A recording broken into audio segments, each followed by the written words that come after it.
Silakan Kak Wati.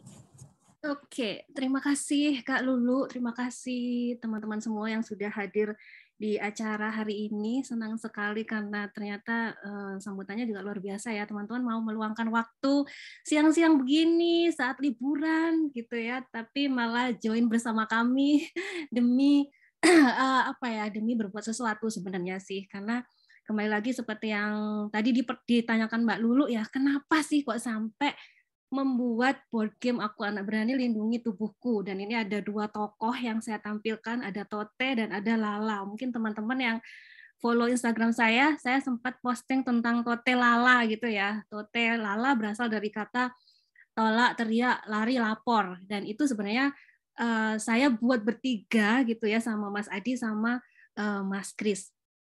Nah, kalau kita bicara tentang latar belakang, sebenarnya sebagai penulis buku anak, saya punya keprihatinan. Saya selalu melihat lingkungan, melihat fenomena sosial, kemudian melihat apa sih sebenarnya yang menjadi kegelisahan dari kita ataupun dari saya sendiri sebagai seorang ibu gitu ya. Sampai akhirnya tahun 2015 saya meluncurkan buku Aku Anak Berani Bisa Melindungi Diri Sendiri, yang asalnya sebenarnya saya ingin memberikan proteksi ke anak saya sendiri. Anak saya perempuan, kemudian sudah sekolah waktu itu, kemudian ada banyak isu tentang kekerasan seksual di mana-mana gitu ya, yang itu membuat saya terpikir sepertinya perlu nih media yang menyenangkan, yang bisa memberikan edukasi ke anak saya sendiri, agar dia saat berada di luar, entah itu di sekolah atau main dan lain-lain, itu dia bisa melindungi dirinya sendiri dan berani gitu ya untuk menjaga dirinya ketika memang dalam situasi yang berbahaya. Saat itu memang masih belum ada buku yang terbit yang mana mengusung tema tentang perlindungan diri dari kekerasan seksual pada anak-anak waktu itu. Saya memberanikan diri untuk nulis dan ternyata sambutannya luar biasa. Sampai sekarang sekitar 30.000 eksemplar buku itu sudah diterbitkan oleh Gramedia Pustaka Utama dan digunakan oleh guru-guru, kemudian sekolah, psikolog, pemerhati anak, kemudian ya banyak sekali. Nah, dari situ sih akhirnya saya berkesimpulan bahwa sebenarnya orang tua itu mau kok untuk mengenalkan isu tentang perlindungan diri atau pendidikan seksualitas sejak dini ke anak-anak, asalkan ada medianya gitu kan. Kemudian terpikirlah untuk mengembangkan dari buku itu menjadi permainan, karena saya tahu sekali kalau anak-anak itu dunianya dunia bermain, kemudian yang fun, yang kita tuh kalau ngajari sesuatu tuh nggak harus duduk diem langsung ngomong, sini mama kasih tahu, kamu harus bisa ya melindungi diri sendiri dengan cara ini 1, 2, 3, 4 gitu kan ya. Anak-anak jadinya overwhelmed mungkin ya, kemudian apa sih mama gitu kan, jadinya nggak fun gitu kan. Ya akhirnya itu tadi saya mengajak Mas Adi untuk membuat board game Aku Anak Berani Lindungi Tubuhku ini, kemudian Mas Adi ngajak Mas Kris, yang akhirnya ya udah kita berkolaborasi bersama untuk membuat permainan ini. Seperti itu sih, panjang kalau diceritakan. Oke. Nah, sebenarnya board game Aku Anak Berani Lindungi Diri Sendiri, Aku Anak Berani Lindungi Tubuhku ini sebenarnya juga sangat pas gitu ya, dimainkan dari masa ke masa sebenarnya kalau menurut saya, apalagi kasus kekerasan seksual masih aja terjadi di negara kita. Yang terbaru yang kita ikuti gitu ya, yang viral banget itu yang di Malang, kemudian ada yang di pesantren gitu kan. Nah itu kan sangat, saya sendiri ketika baca gitu rasanya sesek sendiri gitu ya. Saya nggak bisa membayangkan bagaimana orang tua dari para korban, kemudian anak-anak itu sendiri, itu pasti traumanya sangat berat sekali gitu kan. Dan pastinya kita nggak pengen itu terjadi ke anak kita gitu kan. Apalagi yaitu tadi kita nggak selalu bisa mendampingi anak-anak selama 24 jam. Jadinya ya sudah kewajiban bagi kita untuk memberikan bekal pada mereka, edukasi dari rumah, seperti itu sih. Nah, ini data dari Kementerian Pemberdayaan Perempuan dan Perlindungan Anak-anak yang melaporkan ada sekitar 797 anak yang menjadi korban kekerasan seksual sepanjang Januari 2022. Jadi bisa dibayangkan, ini Januari aja segini banyaknya gitu kan. Yang kita tahu di media sosial mungkin yang viral-viral aja gitu ya. Sementara yang yang nggak viral tuh banyak gitu ya. Banyak keluarga yang berjuang di sana untuk memperoleh keadilan mungkin atau memberikan pemulihan ke anak-anaknya. Nah, seperti itu sih. Itu yang menjadi keprihatinan saya yang membuat saya sampai sekarang masih terus gitu ya, masih terus berkampanye, kemudian mengajak para orang tua, guru, psikolog untuk bergerak bersama mensosialisasikan tentang perlindungan anak dari kekerasan seksual. Dan kenapa sih anak-anak itu kerap menjadi korban kekerasan seksual gitu ya? Kenapa sampai saya, Mas Adi, Mas Kris itu membuat permainan ini? Karena kami merasa bahwa yang pertama anak-anak itu memang masih lemah gitu ya, lemah secara fisik. Secara fisik fisiknya lebih kecil daripada orang dewasa gitu kan. Kemudian tadi secara mental mereka juga masih belum matang gitu ya, secara emosi yang membuat mereka mudah sekali untuk dirayu, dibujuk, kemudian bahkan kalaupun mereka mengerti bisa saja diancam gitu ya, diancam dan akhirnya mereka nggak berani. Kemudian berikutnya topik pendidikan seksualitas masih dianggap tabu oleh beberapa orang tua sehingga anak-anak belum mampu melindungi dirinya saat dalam bahaya gitu ya. Sebenarnya kalau yang saya perhatikan orang tua yang sekarang gini ya, yang mungkin saya sering berkoneksi dengan mereka, berkomunikasi dengan mereka, sebenarnya mereka nggak nganggap tabu asalkan ada medianya gitu ya, ada medianya. Terbukti dari buku Aku Anak Berani saja bisa diakses 30.000 eksemplar. Berarti kan ada 30.000 orang tua yang sudah mengakses dan entah berapa yang membaca gitu ya.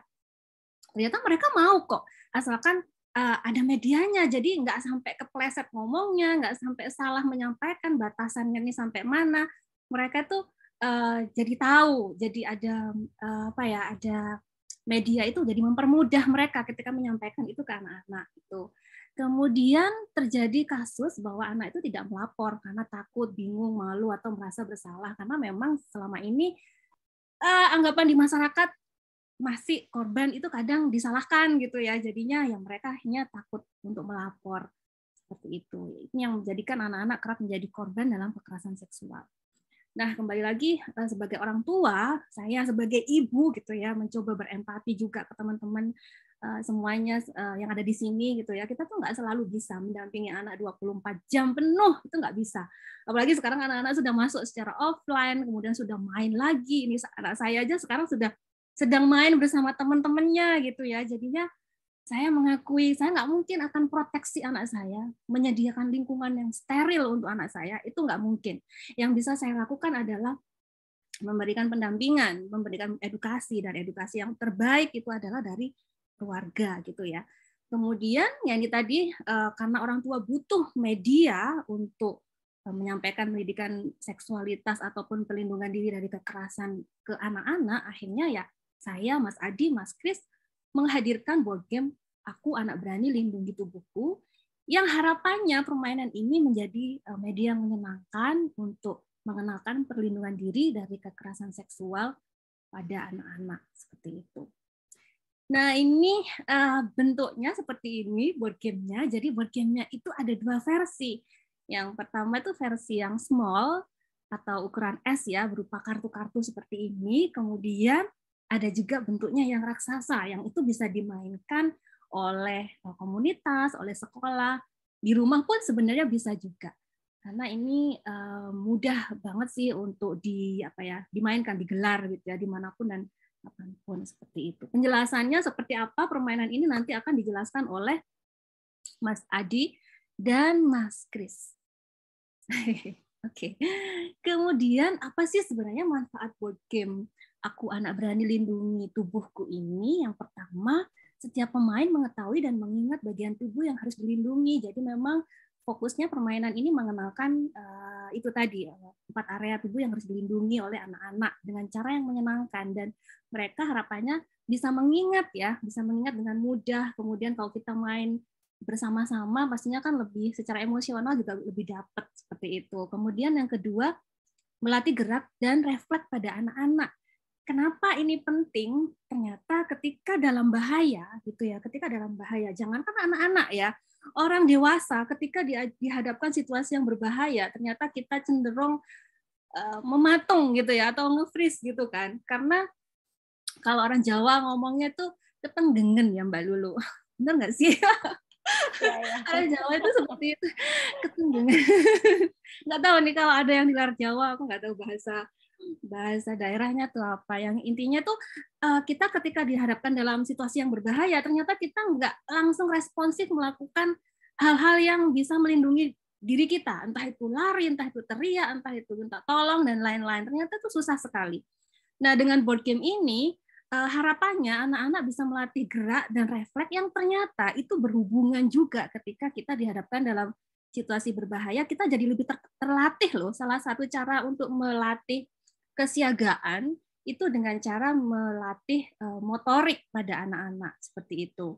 Kemudian yang ketiga, menjadi media pembuka untuk berdiskusi dengan anak terkait pelindungan diri dari kekerasan seksual pada anak. Pastinya board game ini saya katakan sebagai awalan ya, untuk kemudian nanti orang tua bisa menyisipkan lagi tahapan berikutnya. Misalkan, oh ternyata ada 4 area tubuh yang harus dilindungi. Nah, ketika memang ada orang yang berniat jahat dan memaksamu gitu ya, memaksa untuk memegang 4 area pribadimu, kamu harus ngapain? Nah, itu mungkin bisa jadi ngobrol, kita tanya dulu persepsi anak-anak itu seperti apa sih, orang jahat itu seperti apa, kemudian apa sih yang harus dilakukan.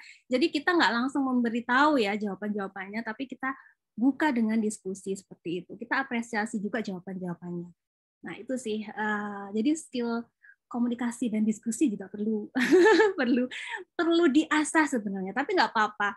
Namanya orang tua itu nggak ada sekolahnya, jadinya kadang kita masih error-error, dan itu nggak apa-apa juga. Jangan terlalu keras ke diri sendiri ya. Jadi kita belajar bersama-sama.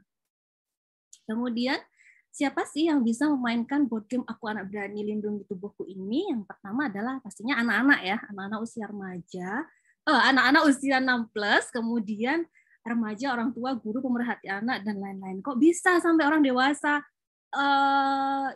apa ya, ikut seru-seruan main ya? Karena memang ternyata setelah kami uji coba gitu ya, mungkin nanti Mas Adi bisa memperlihatkan video-videonya saat anak-anak dan orang dewasa itu bermain bersama, ternyata orang dewasa pun sangat fun gitu ya, sangat heboh juga sih saat bermain board game Aku Anak Berani ini. Yang artinya ya udah, ternyata memang bisa dimainkan oleh siapapun seperti itu. Kemudian apa saja keunggulan board game ini? Yang pertama, mengenalkan topik perlindungan diri dengan cara yang menyenangkan, seperti yang sudah saya paparkan tadi. Kemudian praktis dan mudah dibawa kemanapun. Kemudian bisa dimainkan kapan saja dan di mana saja. Di rumah bisa, outdoor bisa. Kemudian aturan mainnya juga sangat sederhana, mudah dipahami. Kemudian harganya pastinya terjangkau. Ini yang paling penting buat ibu-ibu. Ini ada bapak-bapak nggak sih? Ya, kemudian udah sih itu aja dari saya. Mungkin nanti kalau ada pertanyaan boleh, dan ini juga masih akan dilengkapi oleh Mas Adi sama Mas Kris. Oke, saya kembalikan lagi ke Mbak Lulu.